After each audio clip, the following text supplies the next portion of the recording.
بہت سے اعمال انسان نیک اعمال بہت سے ایسے کرتا ہے کہ جس پہ اس کو کوئی اجر نہیں ملتا. نیک اعمال کرتا ہے، اجر کوئی نہیں ملتا. نماز پڑھی، کوئی اجر نہیں. صدقہ کیا، کوئی اجر نہیں. جہاد کیا، کوئی اجر نہیں. تبلیغ میں اللہ کے راستے میں وقت لگایا، کوئی اجر نہیں. حج کیا، کوئی اجر نہیں.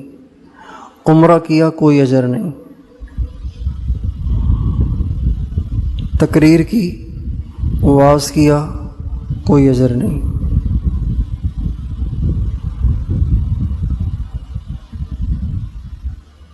مراقبہ کیا، ذکر کیا، کوئی اجر نہیں.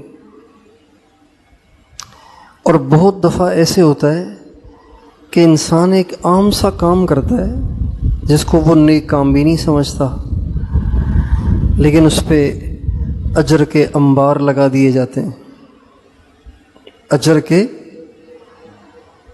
کے انبار لگا دیے جاتے ہیں. حالانکہ چھوٹے سے کام ہوتے ہیں، معمولی سے کام ہوتے ہیں. تو بڑے بڑے نیک کاموں کے قبول نہ ہونے اور اس پر اجر نہ ملنے اور عام سے کاموں پہ جنت کے بننے اور اجر کے انبار لگنے کی جو وجہ ہوتی ہے وہ ہوتی ہے نیت. وہ کیا ہوتی ہے؟ نیت. نیت میں دو باتیں ہیں، تین باتیں ہیں. ایک ہے بدنیتی، کبیرہ گناہ ہے. بدنیتی یعنی دکھاوا، یعنی لوگوں میں عزت پیدا کرنا، یعنی لوگوں میں مقام اور مرتبہ بنانا. اس کو کہتے ہیں بدنیتی. یہ کبیرہ گناہ ہے اور ہمارے نبی نے اس کو شرک کہا ہے. ہمارے نبی نے اس کو کیا کہا ہے؟ شرک.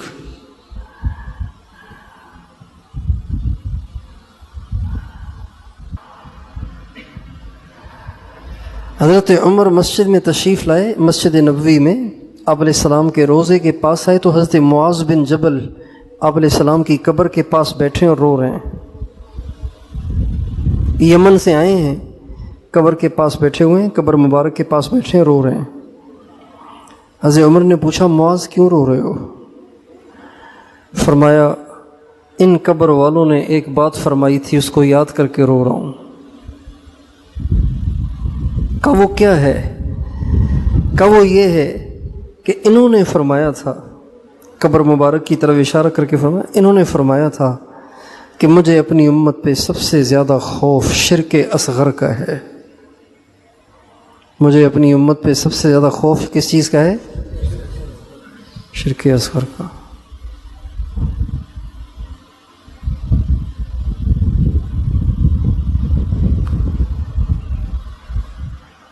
اور شرک اصغر یہی ہے کہ انسان لوگوں کو خوش کرنے کے لیے نیکیاں کرے، لوگوں میں مقام پیدا کرنے کے لیے نیکی کرے، لوگوں کی واہ واہ حاصل کرنے کے لیے نیکی کرے. بہت بڑی نیکی کی، کچھ نہیں ملے گا، پکڑ ہوگی، الٹا عذاب ہوگا. تو اس کو کہتے ہیں بدنیتی. اور ایک ہے بے نیتی، کام تو کیا لیکن نیتی نہیں کوئی،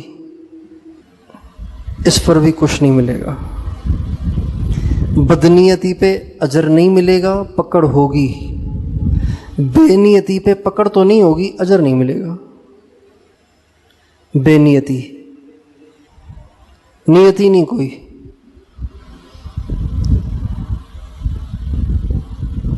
اگر ہم اپنے 24 گھنٹے میں غور کریں گے نا تو ہمارے 99% کام، بلکہ 99.99 ایک طرف ہو گیا، باقی بچا ایک، پھر ایک کے بھی 100 حصے کریں، ان میں سے بھی 99۔ یہ تو ہم جو کرتے ہیں یا تو اس میں ہوتی ہے بدنیتی یا ہوتی ہے اس میں بے نیتی، نیتی نہیں ہوتی۔ 1% ایسے رہ جائیں گے، وہ بھی کسی کسی کے، کہ جو اس لیے کرتا ہو کہ اللہ راضی ہو جائے۔ کون راضی ہو جائے؟ کون راضی ہو جائے؟ اور بتائیں، کون راضی ہو جائے؟ اللہ۔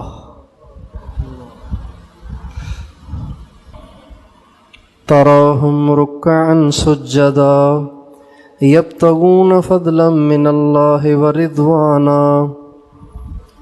اللہ تعالیٰ اپنے نبی سے فرماتے ہیں، اے میرے نبی، تیرے جو صحابہ ہیں نا، تیرے جو صحابہ ہیں، میں اس بات کا گواہ ہوں کہ وہ میرے سوا کچھ نہیں چاہتے۔ اللہ کہہ رہے ہیں،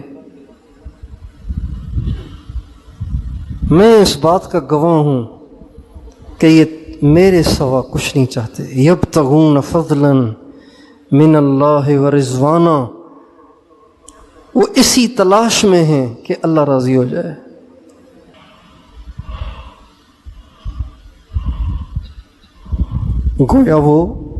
گویا وہ اس شعر کا مصداق ہیں، گویا وہ اس شعر کا مصداق ہیں۔ کون سا شعر؟ کوئی تجھ سے کوئی کچھ مانگتا ہے، میں تجھ سے تجھی کو خدا مانگتا ہوں۔ اس شعر کا وہ مصداق ہے۔ ہر صحابی، کوئی تجھ سے کوئی کچھ مانگتا ہے، میں تجھ سے تجھی کو خدا مانگتا ہوں۔ کوئی مجھ سے پوچھے میں کیا چاہتا ہوں، میں اپنے خدا سے خدا مانگتا ہوں۔ وہ ہو جائے میرا، میں ہو جاؤں اس کا، یہی رات دن میں دعا مانگتا ہوں۔ تراہم رکعا سجدا یبتغون فضلا من اللہ ورضوانا۔ کمال ہے صحابہ۔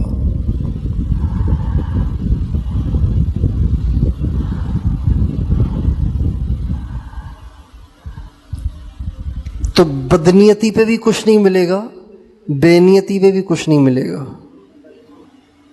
جو کچھ ملے گا وہ حسن نیت پہ ملے گا۔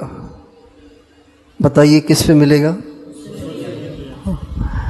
آپ علیہ السلام کا ارشاد ہے، نیت المؤمن خیر من عملہ۔ مومن کی نیت اس کے عمل سے بھی بڑھی ہوئی ہے۔ عمل کتنا کرے گا؟ اتنا ہی کرے گا جتنا اس کے بس میں ہے، لیکن نیت تو بہت بڑی کر سکتا ہے۔ ابھی میں جو بیان کر رہا ہوں نا، اگر میں یہ نیت کروں کہ ان کو سنا رہا ہوں تو ان کو سنانے کا اجر ملے گا، اور اگر یہ نیت کروں کہ سارے عالم کو سنا رہا ہوں، سارے عالم کا اجر ملے گا۔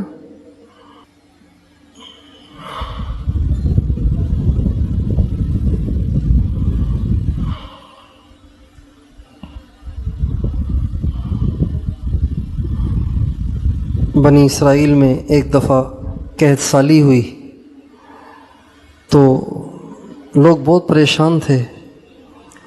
ایک شخص جا رہا تھا، ایک ریت کے ٹیلے پر سے اس کا گزر ہوا، اس کو دیکھ کے کہنے لگا، اے کاش یہ ریت کا ٹیلا آٹا ہوتا، میں ساری قوم میں تقسیم کر دیتا، بھوکھوں کی مدد کرتا، ان کے لیے راشن کا انتظام کرتا، کاش کہ یہ ریت کا ٹیلا آٹے کا ہو جاتا۔ یہ بات اس نے کہی اور گزر گیا۔ اللہ تعالیٰ نے نبی کے ذریعے سے اس کو پیغام بھجوایا کہ میرے بندے، تو نے جو خواہش کی تھی، تو نے جو نیت کی تھی، اس پر ہم نے تجھے اتنا آٹا صدقہ کرنے کا اجر دے دیا۔ حسن نیت، حسن نیت۔ غزوہ تبوک کے موقع پر ہمارے نبی نے صحابہ سے فرمایا بہت دور کا سفر ہے، مشکل سفر ہے، جو کر سکتا ہو وہ کر لے آئے، پیسہ لے آئے، مال لے آئے، راشن لے آئے، جتنا جو لا سکتا ہو لے آئے۔ چنانچہ جس کے بس میں جتنا ہوا وہ لے آیا، کوئی کچھ لے آیا، کوئی کچھ لے آیا، کوئی کچھ لے آیا، کوئی کچھ لے آیا۔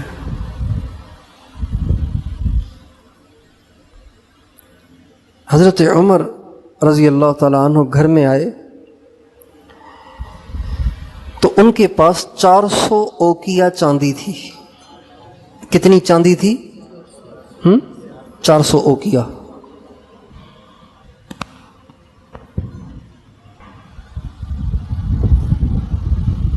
ان کے گھر میں کتنی چاندی تھی؟ 400 اوقیہ۔ تو انہوں نے سوچا کہ اللہ کے نبی کو بھی دینا ہے، بیوی بچے بھی ہیں پیچھے، آخر گھر بھی چلانا ہے نا۔ تو انہوں نے کہا کہ ایسے کر لو، 200 تو تم رکھ لو، 200 مجھے دے دو، میں اللہ کے نبی کے پاس لے جاؤں۔ چنانچہ 200 اوقیہ چاندی، ایک اوقیے میں 40 درہم، 40 کو ضرب دیں 200 سے تو 8000 بن جائیں گے۔ کتنے درہم بن جائیں گے؟ 8000 درہم۔ 8000 درہم لے کر آپ علیہ السلام کے پاس پیسوں کی بوری بھر کے لے آئے، پیسوں کا کٹا بھر کے لے آئے، بوری بھر کے لے آئے اور آ کے پیش کی۔ آپ علیہ السلام خوش ہوئے، آپ علیہ السلام خوش ہوئے، بہت بڑی رقم ہے۔ ابو بکر صدیق گھر گئے، گھر والوں سے کہا کیا ہے؟ کہنے لگے یہ ہے، کہ سب نکالو، سب نکالو۔ انہوں نے سارا نکال لیا۔ اور دیکھو کیا ہے؟ ہاں وہ کپڑے وہ بھی لے آؤ، ہاں وہ چٹائی وہ بھی لے آؤ، ہاں وہ دھاگا وہ بھی لے آؤ۔ پھر فرمانے لگے سوئی بھی تو ہوگی گھر میں؟ کہاں یہاں دیوار پہ چبھوئی تھی، کہ دیکھو دیکھو دیکھو۔ وہ سوئی بھی اتروا لی، نکال لی، وہ بھی ڈالی سامان میں۔ کچھ رہ تو نہیں گیا؟ دیکھو کچھ گھر میں رہ تو نہیں گیا؟ گھر والوں نے کہا نہیں کچھ نہیں ہے، کپڑے بھی آ گئے، چٹائی بھی آ گئی، پیسے بھی آ گئے، غلہ بھی آ گیا، کھجوریں بھی آ گئیں، جو بھی آ گئے، جو کچھ تھا وہ سب کا سب گٹھڑی کے اندر آ گیا، چھوٹی سی گٹھڑی کے اندر آ گیا۔ کہ دیکھو کچھ ہے تو نہیں؟ کہ کچھ نہیں ہے۔ گٹھڑی رکھی سر پہ، چل پڑے آقا کی طرف۔ آپ علیہ السلام کے سامنے جا کے گٹھڑی پیش کی۔ آپ علیہ السلام نے پوچھا ماں ترکت لأہلک، آپ کو پتا تھا کہ جنونی عاشق ہے؟ کون سا عاشق ہے؟ کون سا عاشق ہے؟ جنونی عاشق ہے۔ آپ کو پتا تھا کہ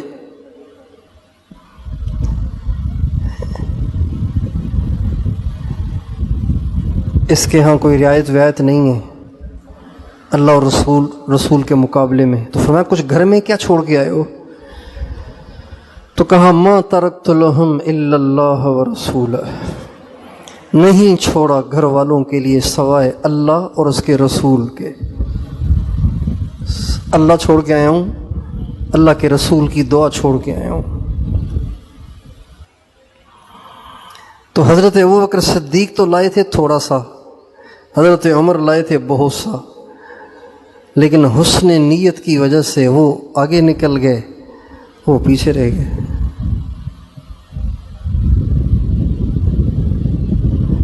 اتنا بڑا دخل ہے نیت کا انسان کی زندگی پر۔ اس لیے بہت سے لوگ ایسے ہوتے ہیں کہ جو زیادہ نیک اعمال نہیں کرتے، ان کے اعمال بہت نہیں ہوتے، تھوڑے سے ہوتے ہیں، 5 نمازیں پڑھتے ہیں، تھوڑے بہت اعمال کر لیتے ہیں، لیکن کرتے سب اللہ کے لیے ہیں اور کسی کے لیے نہیں کرتے۔ اور بہت سے لوگ ایسے ہوتے ہیں جو بہت کچھ کرتے ہیں، لیکن ان کو بیچاروں کو بیماری ہوتی ہے لوگوں کی نظروں میں بڑا بننے کی۔ کرتے بہت کچھ ہیں لیکن بیچاروں کو دیمک لگ جاتی ہے۔ کیا لگ جاتی ہے؟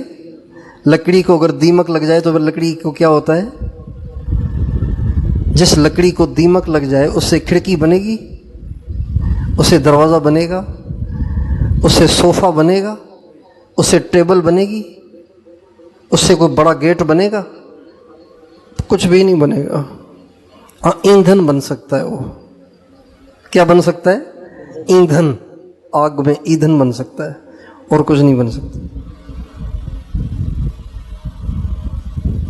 اس لیے اخلاص، حسن نیت، یہ بہت ضروری ہے۔ اور یہ صرف نیک اعمال میں نہیں، مباح اعمال میں بھی ہونا چاہیے۔ وہ کام جو بظاہر نیک نہیں سمجھے جاتے، نہ وہ حج ہے، نہ وہ عمرہ ہے، نہ وہ صدقہ ہے، نہ وہ خیرات ہے، نہ وہ ذکر ہے، نہ وہ تبلیغ ہے، نہ وہ کچھ اور کوئی نیک کام ہے، وہ ایک کھانا کھانا۔ اب جیسے کھانا کھانا ہے، سونا ہے، سونا، کھانا کھانا، یہ تو ایک مباح کام ہے نا۔ لیکن ان میں بھی اگر نیت کو ڈال دیں گے تو یہ نیکیاں بن جاتی ہیں۔ یوں سمجھیں گویا حسن نیت جو ہے نا، حسن نیت وہ پارس ہے۔ پارس وہ پتھر ہے جو جس چیز پہ لگاؤ وہ سونا بن جاتا ہے، اس کو کہتے ہیں پارس۔ حسن نیت وہ پارس ہے، جس عمل پہ لگاؤ وہ عمل، بشرطے کہ جائز ہو، جس عمل پہ لگاؤ تو وہ سونا بن جاتا ہے، وہ نیکی بن جاتا ہے۔ ہمارے بزرگ تھے حضرت شاہ عبد اللطیف بھٹرائی رحمۃ اللہ علیہ، شاہ عبد اللطیف بھٹرائی رحمۃ اللہ علیہ نوجوان تھے، سوئے ہوئے تھے۔ ان کے والد صاحب آئے جگانے کے لیے، شاہ حبیب اللہ ان کو جگانے آئے اور کہا، ستا اتھی جاگ ننڈ نہ کجے ایتری، او سوئے ہوئے اٹھ جا، اتنا سونا اچھا نہیں ہوتا۔ ستا اتھی جاگ ننڈ نہ کجے ایتری، سلطانی سہاگ ننڈن کندے نہ ملے۔ او سونے والے اتنا نہ سو،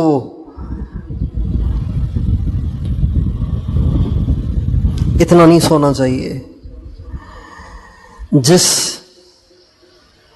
دولت کا تو خواہاں ہے، جس دولت کا تو طلبگار ہے، یعنی اللہ کی معرفت جس کا تو طلبگار ہے، وہ دولت سوتے ہوئے نہیں ملا کرتی، اس کے لیے جاگنا پڑتا ہے۔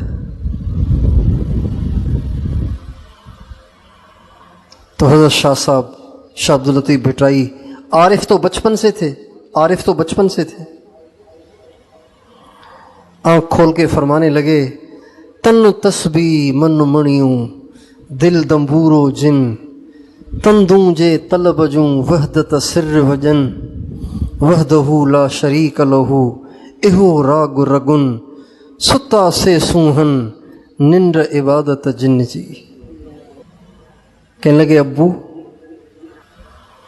جن کا وجود تسبیح کا دھاگا بن چکا ہو اور جن کا دل اس تسبیح کا دانہ بن چکا ہو، جن کے روئیں روئیں سے اللہ کی آواز گونجتی ہو، اللہ کے سوا ان کو کوئی نظر ہی نہ آتا ہو، ابو ان کا سونا بھی سونا نہیں ہوتا، ان کا سونا بھی عبادت ہوتا ہے۔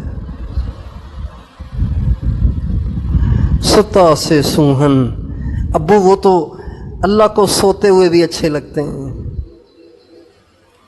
وہ تو ایسے لوگ ہیں اگر سوئے ہوئے ہوں تو سوئے ہوئے بھی اللہ کو اچھے لگتے ہیں۔ حسن نیت بہت ضروری ہے۔ امام بخاری رحمۃ اللہ علیہ نے کتاب لکھی ہے، بخاری شریف جس کو کہتے ہیں، بخاری شریف کہتے ہیں اس کو۔ اس میں جو سب سے پہلی حدیث ہے نا، سب سے پہلی حدیث امام بخاری نے جو عنوان باندھا ہے نا، عنوان، وہ ہے باب بدء الوحی۔ یہ باب ہے اس بات کا کہ وحی کیسے شروع ہوئی، وحی کیسے شروع ہوئی۔ تو اب یہاں یہ ہونا چاہیے کہ وحی یوں شروع ہوئی کہ آپ علیہ السلام غار حرا میں بیٹھے ہوئے تھے کہ اچانک حضرت جبریل آ گئے اور آ کے کہا اقرا، پڑھو۔ یہی بنتا ہے نا، وحی کی ابتدا تو اس طرح سے ہے۔ تو باب تو باندھا وحی کی ابتدا کا، اور نیچے حدیث پیش کی انما الاعمال بالنیات وانما لامرئ ما نوى۔ اعمال کا دار و مدار نیتوں پر ہے، انسان کو وہی ملتا ہے جس کی وہ نیت کرتا ہے۔ اگر وہ نیت کرتا ہے دنیا کی تو کچھ نہیں ملے گا، نیت کرتا ہے آخرت کی تو سب کچھ ملے گا۔ تو علماء کہتے ہیں باب کچھ حدیث کچھ، یہ کیا امام بخاری نے، اتنے بڑے بزرگ نے کیا کر لیا یہ؟ تو فرماتے ہیں امام بخاری نے باب تو باندھا تھا وہ، لیکن امام بخاری کو خیال آیا کہ باب کے مطابق حدیث لانے سے پہلے حدیث پڑھنے والے کو